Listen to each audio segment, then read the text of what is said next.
evening to you. You're welcome to Sports Extraordinary on Atlantic Television Network. My name is Kingsley Emmanuel, and of course, we have a lot for you on today's edition of the show. We shall be taking a look at the AFCON qualifiers encounter between the Super Eagles of Nigeria and Benin Republic, as well as other stories evolving around the beautiful water sport. Of course, you know, it is the weekend edition, and of course, today's edition promises to be a very, very exciting one. So we'll urge you to sit tight as we have a lot for you today. Take a short break and we'll come back or unravel all that you need to know revolving around the beautiful world of sports. Stay with us, we'll be right back.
Welcome back to Sports Extraordinary on Atlantic Television Network, and of course joining me to do justice on today's edition of the show is Emmanuel Michael. Michael, good evening to you and welcome to the show.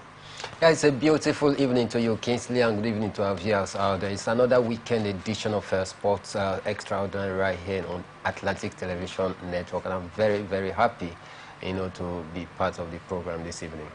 All right, let's take a look at the National Youth Games. As after months of preparation, Delta State government says it is fully set to host the 8th National Youth Games. Delta State hosted the 7th edition of the Youth Games last year, with virtually all the states and the Federal Capital Territory in attendance. Chairman of the local organizing committee, Chief Solomon Ogba, told journalists that all logistics needed to host a successful event had been put in place.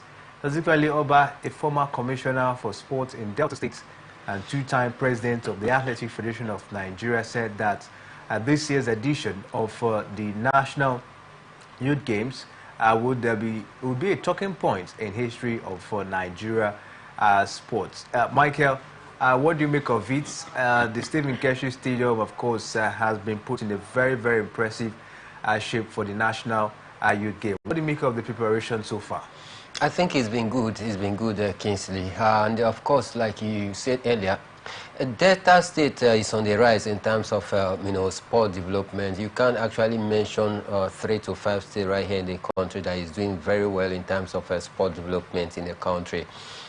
Delta State, you mentioned Bayelsa State, you talk about Lagos State. I think these are some of the 3 states right here in the country that is making a very big progress or big move in terms of sport development. And Delta State, for me, I think they have been very, very good in trying to sustain this momentum. Don't forget, the last edition, they were the one that hosted as well. And then, when you have someone who truly understands the business of sport development as well, talking about Solomon Ogba, who was the sport commissioner as well, I mean, it makes it even easier for them to get along and also put the necessary facilities in place, in order for us to have a very perfect competition. Talking about the national youth game this time around. So if there's anything to go by the the local organizing committee had been saying on media out there, I think they are maybe 85% ready, if not 90% ready as it is right now. Well,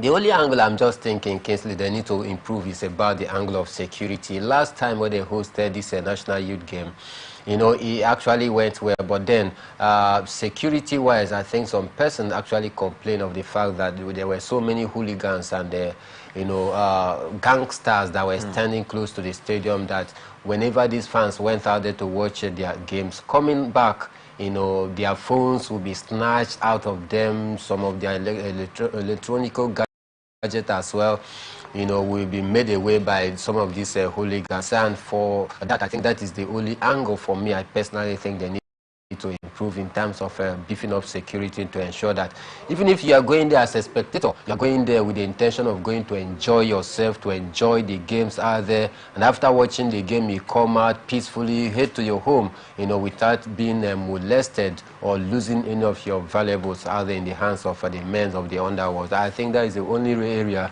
that I'm so much concerned that I think there is need to also improve. But aside that, I think if there's anything to go by from what we've seen, they are ready to go. All right, so the Stephen Keshi Stadium, which is the main venue for the game, a new look, even as the organizers put in new facilities to add color to the games. From the main bowl of the Stephen Keshi Stadium to the swimming pool and the 2 indoor sport halls, the impact of the stage readiness for the 8th National Youth Games is clearly on the wall. Now, the opening ceremony we hear will kick off next week, Wednesday, and we'll see how this one, of course, will pan out at the end of the day. But, of course, away from that, let's take a look at the Paris Paralympic game as Onyechi Mark has, of course, she won a gold medal for Team Nigeria today. This time around, of course, in very, very impressive fashion this time. Michael, what do you make of this feat? The first gold medal for Team Nigeria in the Paralympic game in Paris. Very impressive one for Onyechi out there, especially at this point where we just have few days before the end of this year's Paralympic Games out there in Paris. She winning our first medal, a gold medal, I think is very, very welcoming, making the total of number of medals to 3 as it is right now for Team Nigeria. Though you may want to say that Team Nigeria have actually struggled since the first day of this competition, where we will just have 2 medals so far before she actually delivered this gold medal that made it 3. It has been a very big struggle for Team Nigeria out there, but then let's hope that we can finish very strong. Having not started on a very fine footing, let's hope we can land very strong by winning more medals, more gold, more silver, as we be to at least surpass our previous outing in the last edition, where we were able to win 10 medals in all. So for me, I think it's an impressive one for us. More doors have been opened for another gold medal for us. So as it is, I believe we'll continue to fight from all fronts, just like the sport minister was also admonishing them after we won our second medal a few days ago, that they should show that passion and resilience, dedication, So for me, I think we have what it takes. Who says that Nigeria cannot do it? I mean, when you at least expect us,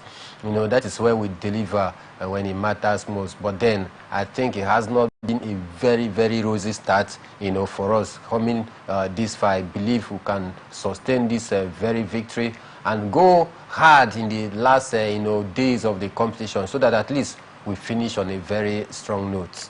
Impressive one, of course, from Onyechi that they're putting up that feat in the powerlifting events. I'm still talking about Team Nigeria in the Paralympic game. Of course, today, Amon Abraham, of course, entertained people, who actually entertained people down here. Who was, he was there in Port Harcourt, putting up some entertainment, but now he's now in Paris, of course, in the Paralympic game.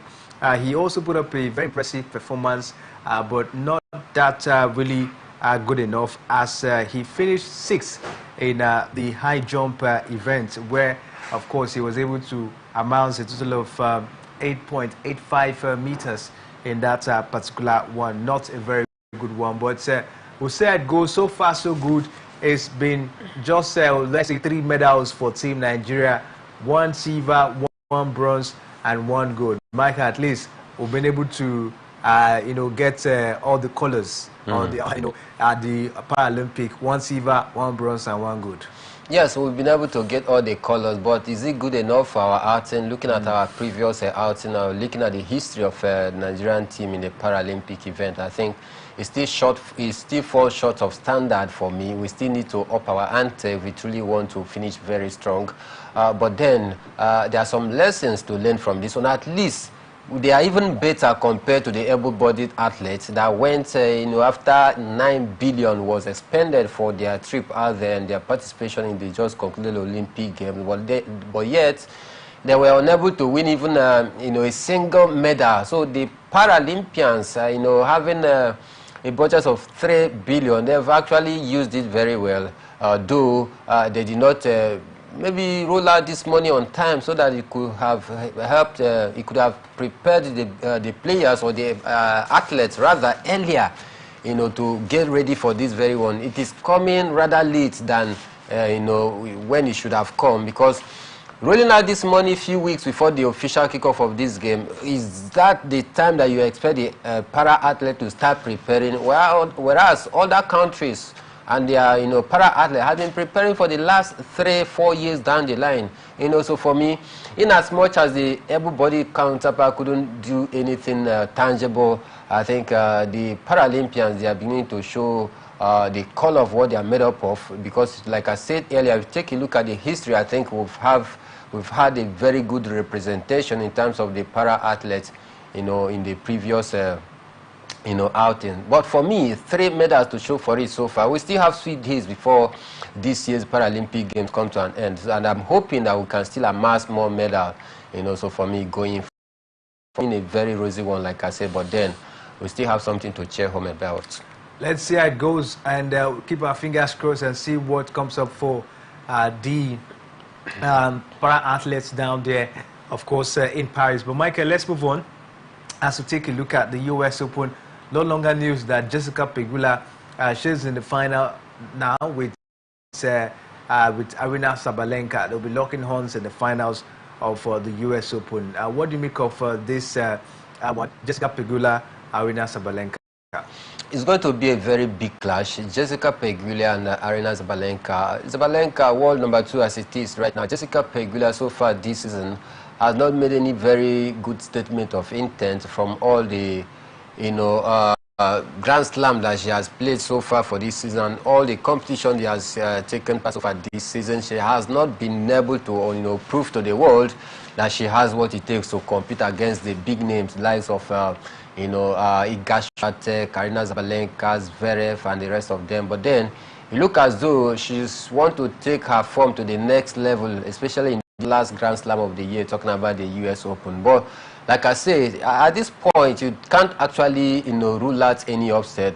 Jessica Pegula, you know, up against the world number 2, is going to be a very, very tough clash. And I think that, you know, Zabalenka just need to trade with caution in this very one, because at this stage you can't actually, you know, rule out any upset. Upsets are banned. We've seen so many upsets in this season or in this year's US Open. Even the defending champion, both in the male and female category, was knocked out early in the competition, leaving some of these relatively, you know, player to come this far. So for me, it promises to be a very exciting encounter, and the tennis fans across the globe, they are waiting and watching to see how this one will pan out. Let's say it is, but what do you make of the male category? Jan Sinner, Jack Draper, Taylor Fries against Francis Tiafoe? On paper, it is very clear, looking like the course is even getting more clearer for Jannik Sinner to at least win this very one. But then, it is too early call to make right now, because he still needs to cross 2 hurdles before he can actually be crowned champion. 4 players left in the ATP. Jannik Sinner will be locking horns against Jack Draper.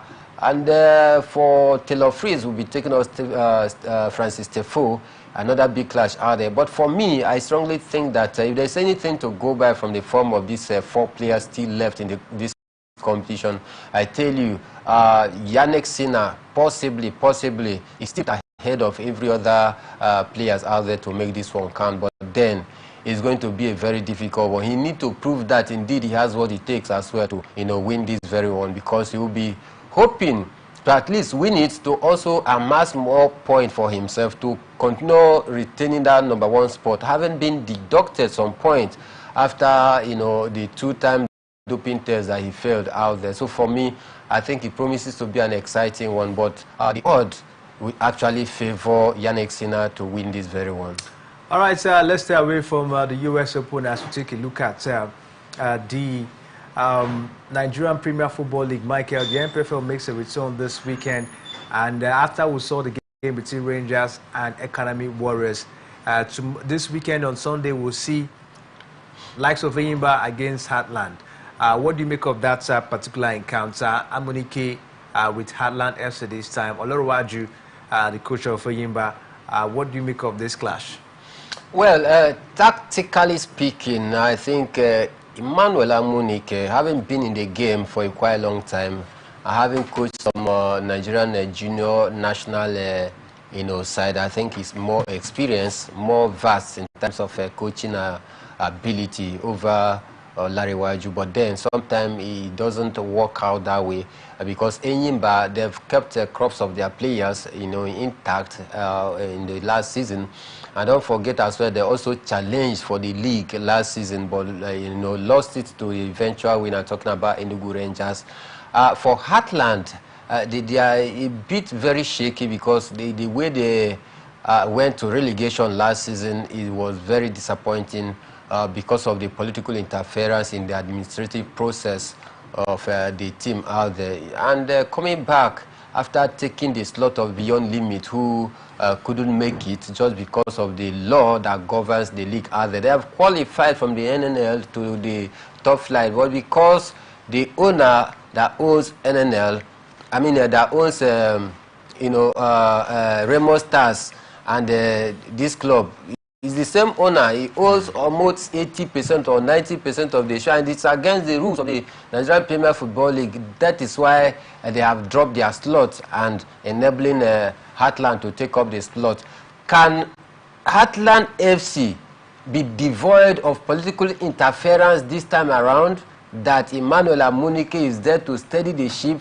Can he be given the free hand to operate, to do the things that he wants to do, to get the players of his choice, to pass his own and interpret his philosophy on the team?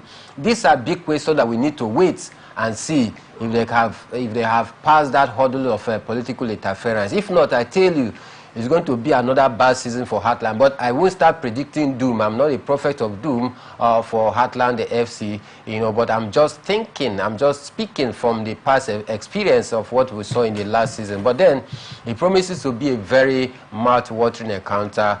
Seeing Emmanuel Amunike on the touchline for Heartland, who will be reporting direct to the governor, we hear, you know, coming up against, you know, Eyimba, who is more like the Real Madrid of Nigerian Premier Football League is going to be a very tough one. Let's hope that we are going to see the best of the games out there.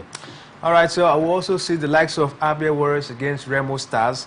I will see Bender Insurance against Rivers United. Heartland Utodo be Nation against Eyimba. Kano Pillars will lock ons against Ikorodu City. Kwara United will be Nation against Niger Tornadoes. And I will see Nasra United against Shooting Stars. Plateau United will lock ons against Katsina United. And Sunshine Stars against Bayelsa United. Lobi Stars will be against Akwa United. Those are the fixtures we'll be expecting this weekend in the Nigerian Premier Football League. But away from the Nigerian Premier Football League, of course, we told you we're bringing you a lot from the Super Eagles camp on the year. We'll go on a short break. We'll come back from this break. Of course, we'll be able to, of course, see what is happening down there at the Gospel Akpabio International Stadium, where the Super Eagles of Nigeria will be playing Benin Republic this weekend. Stay with us, we'll be right back.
Backstage Sports Extraordinary on Atlantic Television Network, and of course, we told you we'll bring you the latest from the Super Eagles camp in Oyo. And of course, Ibadan Michael has been giving us some incisive analysis on the show. But we're being joined by Annabelle this evening. Of course, she is at the Godswill Akpabio International Stadium, where the Super Eagles are getting prepared for the encounter tomorrow against Benin Republic. Annabelle, good evening to you and welcome to Sport Extraordinary. Good evening, Kingsley. Good evening to the audience. It's a pleasure to be here once again. I'm very happy to have you on the show. Tell us, how's the feeling over there on you? It's really good. I think the players are in harmony. That's been the theme throughout they are where they've been, together, the training session, what they are serious with, prepared for the game. They are all another. Just seeing that togetherness team, no sign of separation, no sign of dispute. We had the press conference earlier, and the captain, William Trustekong, also spoke about the psyche of the players, saw how well motivated they are, talked about how several things. We also spoke to Coach Eguavon, also said many things. He spoke about the energy being to go so well, spoke about how that's not going to be an issue, how everybody is prepared. The spirit in camp are very high. We expect right now they're training. I don't know if I can turn my camera to them. They're currently training. It's drizzling a bit, but the players are training, and the media is allowed for the first 15 minutes. We are here monitoring the process. All right, can you just take us through what were some of the things Eguavon said during the press conference this evening? Okay, he said a lot of things. Proper questions were asked, but I think during that stand most he spoke about okay.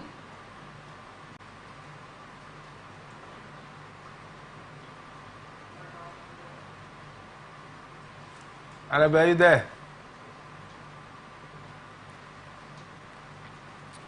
All right, to try to see if we can establish that connection with Annabelle. Once again, she's at the Godswill Akpabio International Stadium, where the Super Eagles, of course, are currently getting prepared for their encounter tomorrow against Benin Republic. But Michael, before we're able to get back to Annabelle, what are your expectations for tomorrow's encounter against Benin Republic? My expectation, Kingsley, is very simple. I'm expecting the Super Eagles to go all out for all 3 points. That is my first expectation. Second expectation is that we must win convincingly, not just getting 3 points, but I expect us to play a different pattern of football from what we've seen from the last coach out there that was too defensive-minded. So I'm expecting Coach Egua's A-game to bear and making sure we play the attacking form of football, so that you expect the players to express themselves the more. These are some of the few things I'm expecting. First, 3 points for sure. That is not negotiable, especially looking at what happened last time when we played this same Benin Republic away in the World Cup qualifying games. They saw how they defeated us 2-1, so it's more like a revenge mission. So I'm expecting the Super Eagles to go all out with anger, get all 3 points against the cheaters of Benin Republic, and then playing a convincing football, a tiki-taka football, a more football, so that we win convincingly, so that we can be able to restore back the confidence and belief from the Super Eagles fans, who look as though the belief has what has been watered down because of the poor result that we've been getting the last World Cup qualifying matches out there. So for me, these are just the expectations I'm hoping to see in tomorrow's encounter against Benin Republic. Annabelle, are you there? I don't know if we'll have Annabelle back on the show. All right, you were trying to tell us what Eguavon said in the press conference. Yes, he mentioned all players being fit. There was concern about Ademola Lookman having it on his shoulder, so he said no, that Ademola Lookman is despite strap, and all 23 players are physically fit. They are fit in every way possible for the game. I don't think he's having a selection, because he mentioned they are all 23 of them are quality players. You know, in the goalkeeping department, we have the man, the same hands, Stanley Wakwell, and we also have Madipe Stella Season. But he said the only headache he's going to be having this time around is having to select the starting 11. So the spirits are high. The coach, someone who knows the play so well, so we are expecting a good game. Despite the fact that Kenneth Moore is equally an amazing coach, whom he started just by less than a month ago. That's the mind of people right now, confident. I believe you've actually watched Victor Osimhen train. We understand he actually arrived camp yesterday, and he was part of the training yesterday. Has he been able to fit in the training?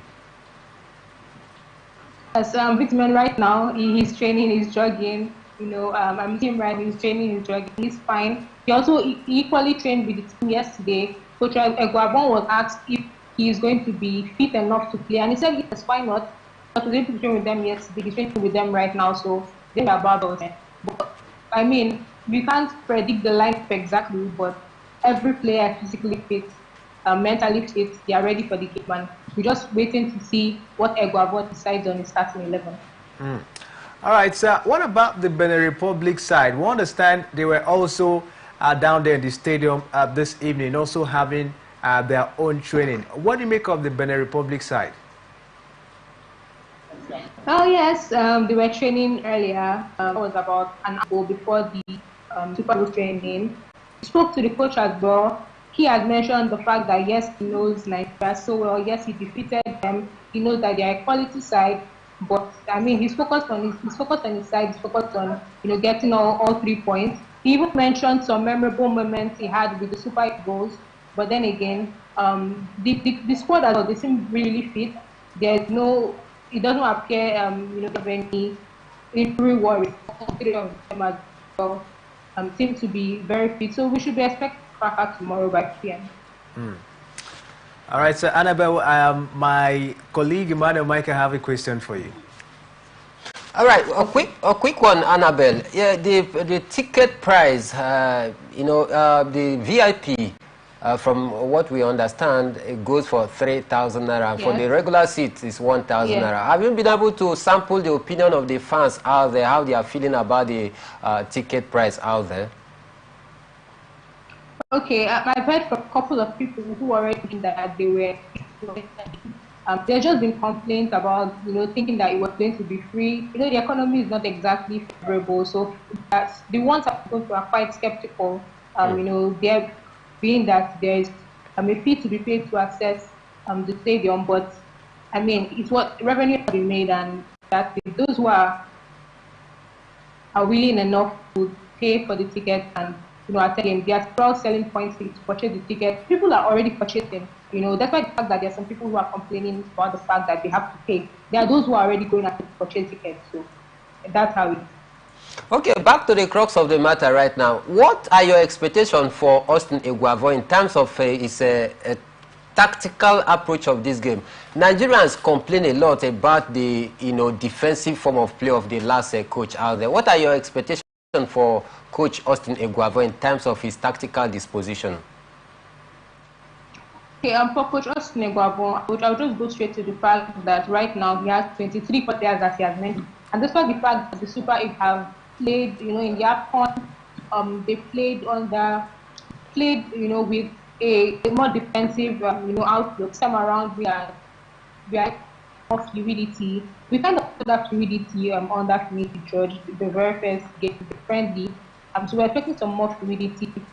But Coach Eguavoen is somebody who knows the Super Eagles so well. So I mean, he has Ademola Lookman, who is in hot form. He also has Victor Osimhen. He has Victor Boniface, a plethora of attackers, and I'm really looking forward to it. I think he's going to utilize them very well. We're not going to see some kind of game that is very cagey and all defensive. I think we should be expecting some attacking output.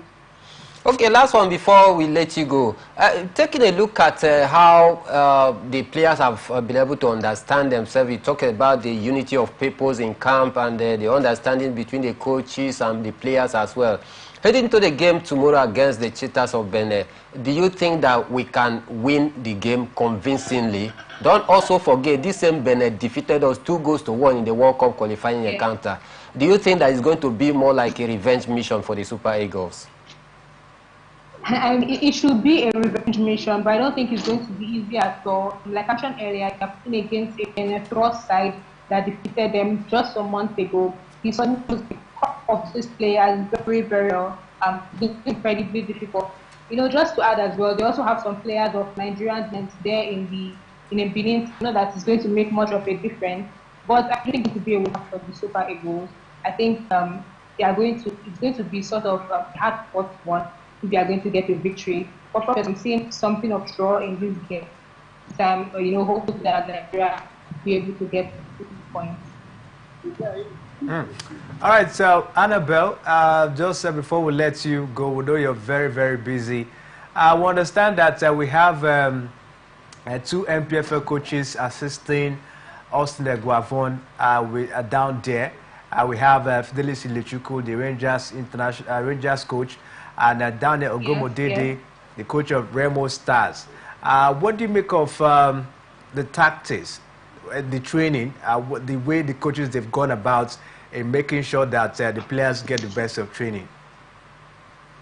Yes, that's one aspect of the Super Eagles I'm really excited about, having 2 homegrown coaches who are the top coaches in the FPFL. As we know, Coach Fidelis won the league with Enugu Rangers, plus Ogumodede coming in second for the second time, back to back. So they are very reliable hands. I'm watching training; they've been working on getting the goals, working on their dribbling. So it's very the training has been very, very I would say demanding, but at the same time, the exact player, not in that in the Super Eagles, the exact player, and something else. There's that respect.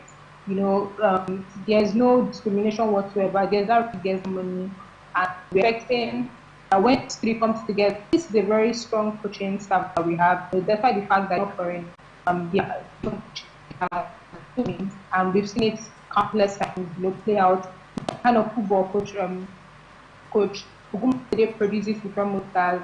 They are good at getting the goals.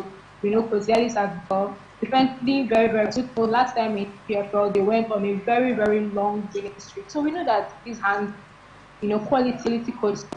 I mean, for some reason, I'm very, very optimistic that Super Eagles will get the job done.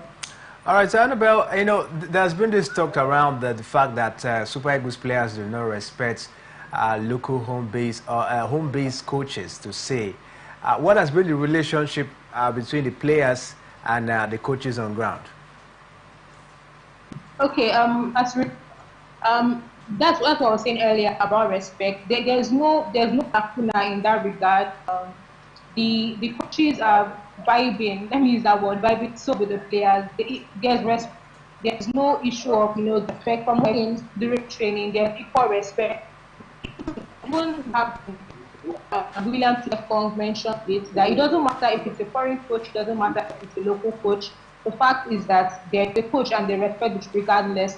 And he even mentioned the fact that having a home-based coach could be a plus as well. So I don't think the issue of respect, is even something to question when it comes to this group of players.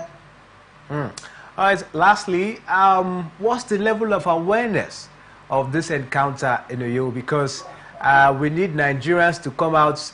We need the resident of Uyo down there to come out to cheer the Super Eagles of Nigeria. What's the level of awareness of this game to the people of Uyo? I would say it's fair enough. The previous game in June, the stadium packed, and we're expecting something similar. Although with the inclusion of having to pay a ticket fee, be sort of a different,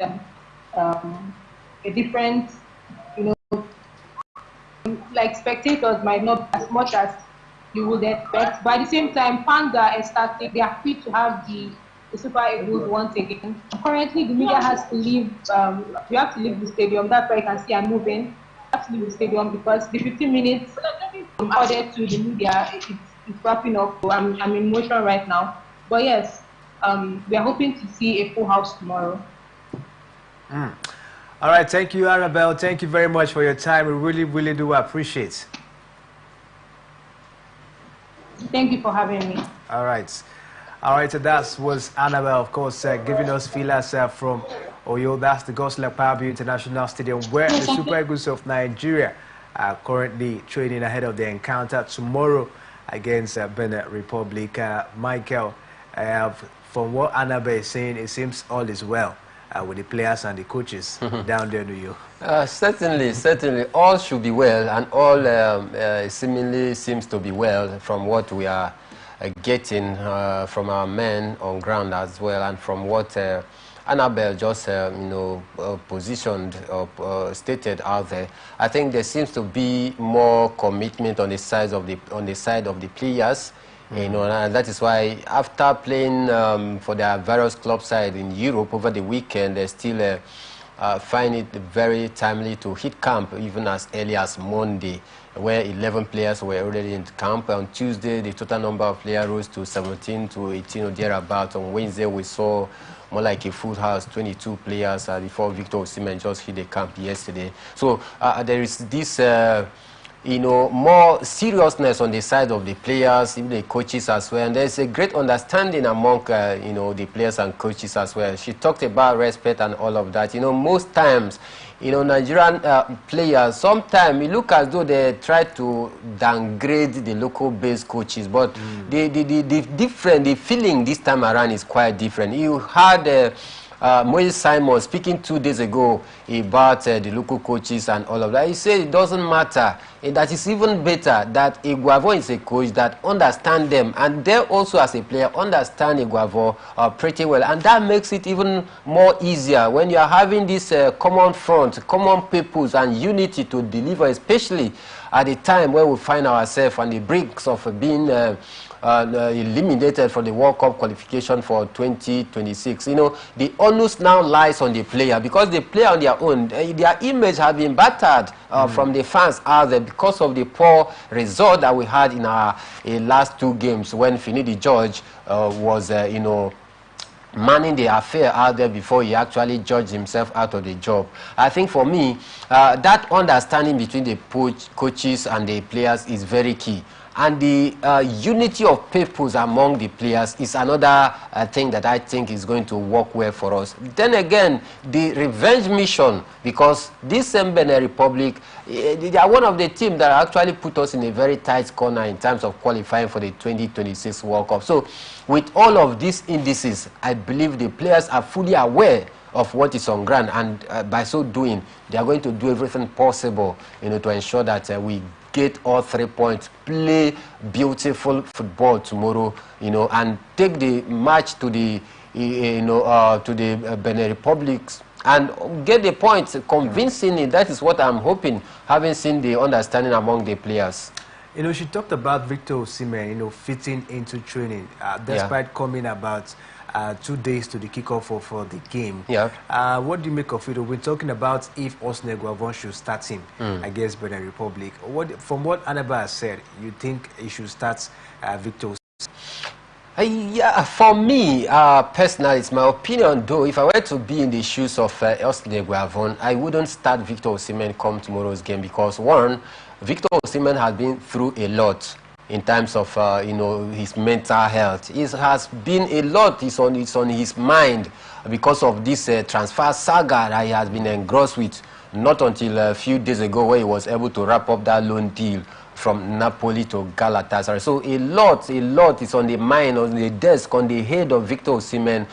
So if I were to be Iguavon, I would not start him. Then again, Victor Osimhen has not been very active. He hasn't been very active in his club style, talking about Napoli, because at the cost of him trying to wrap up this deal, he was actually frozen from the first team. In fact, he has not played a single game since the start of the Serie A for Napoli. He has not even been on the bench, not to talk of making the first 11. So it looks as though a little bit of match rustiness may come in, and that is why I am saying that if I were to be in the shoes of Austin Egbavon, I wouldn't start Victor Osimhen. We have other good options out there.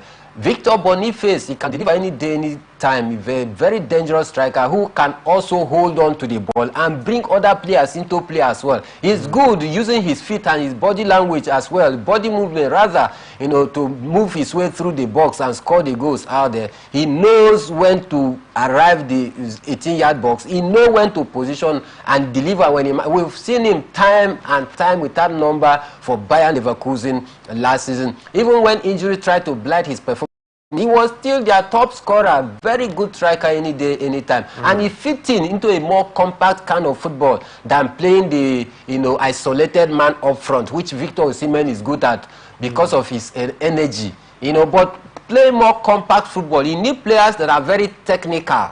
Just like Gareth Ross talked about the technicality of Ademola Lookman over Victor Osimhen. And Austin Egbavon is that coach that is more of technically sound than just deploying 4-4-2 or 4-3-1 formation, trying to play a lone man. No, you are going to get the best of Victor Boniface if you play him in a more compact position, more like what we see with Xavi Alonso last season for Bayern Leverkusen. So I think Victor Osimhen should be on the bench.